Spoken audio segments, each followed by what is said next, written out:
আসসালামু আলাইকুম।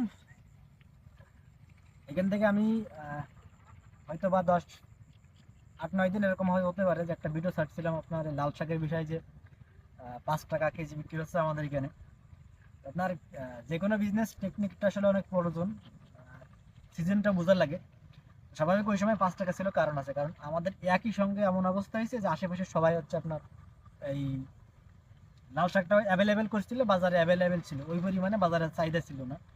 সে সুবাদে আসলে ওই সময় আপনার 5 টাকা কেজি সম্ভাবনা ছিল বা স্বাভাবিক, কারণ প্রসেস ছিল, বাজারে যা চাহিদা তার থেকে বেশি উৎপাদন ছিল, যার জন্য ওই সময় দামটা বেশি ছিল। তো আমার বা আমরা ওই ভাবছি যে হয়তো বা এখান থেকে 5 দিন বা 10 দিন পরে যখন সবাই উঠাই ফেলাবে, তখন হয়তো বা দামটা ইনশাল্লাহ মোটামুটি একটা পর্যায়ে যাবে বা ভালো একটা দাম পাওয়ার সম্ভাবনা আছে, যেহেতু বাজারে তখন চাহিদা থাকবে মোটামুটি।